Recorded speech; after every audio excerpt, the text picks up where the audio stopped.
2014 साली जेव्हा मोदी सरकार आलं तेव्हा खरंच मलाही खूप आनंद झाला होता. मी सुद्धा काँग्रेस विरोधात झालो होतो तोपर्यंत. मलाही वाटत होतं खूप भ्रष्टाचार होतो, अण्णांचं आंदोलन झालं होतं, त्याचा परिणाम होता. नाही आता मोदी आले पाहिजे, अच्छे दिन येणार असं वाटायला लागलं. 100 दिवसात काळा पैसा परत आणणार म्हटले ते, प्रत्येकाच्या खात्यावर 15-15 लाख येणार. म्हटलं काही नाही झालं तरी चालेल, एक पायरी जरी आपण आत्ता आहोत त्यापेक्षा वर गेलो तरी बस.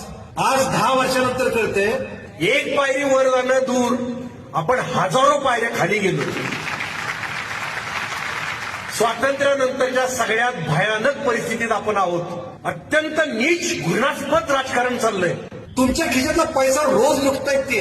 शेतकऱ्याला सांगतात तुमच्या खात्यात 2000 टाकले, आपण खुश व्हायचं? भिकारी आहे का आपण? अरे आपलाच पैसा आहे तो. आपल्याला युरिया आपल्या खतं मिळत होती 2014 साली 400-450 एक पोतं मिळायचं. एमआरपी होती 499 रुपये. आज तेच पोतं 1250 ला मिळतंय. त्याच्यावर एमआरपी दाखवतायत 2500. आज आपल्या धान्याला भाव काय आहे? तो वाढलाय का? तो नाही वाढलेला. इन्कम नाही वाढला आपला. तुमचे लाखो रुपये काढून घेतलेत आणि तुम्हाला 2000 रुपये महिना टाकतायत खात्यावर तुमच्या. तिकडे पंजाब हरियाणाचे शेतकरी तिकडे बॉर्डरवर जाऊन बसलेत, तुमच्यासाठी जाऊन बसलेत. त्याच्यावर गोळीबार होत आहे, त्यांच्या अश्रुधुराची नळखंडी फोडली जाते. ह्या बातम्या तुम्हाला दाखवत नाहीत. मणिपूरच्या बातम्या तुम्हाला दाखवलेल्या नाहीत. आपल्या भगिनींना निर्वस्त्र करून फिरवले. महिला सबलीकरणाचं सगळ्यात मोठं उदाहरण कुठलं तर महिला कुस्ती खेळायला लागल्या, पुरुषांच्या बरोबरीच उभ्या राहिल्या.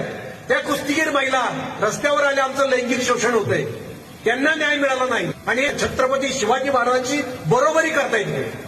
लायकी आहे का यांची?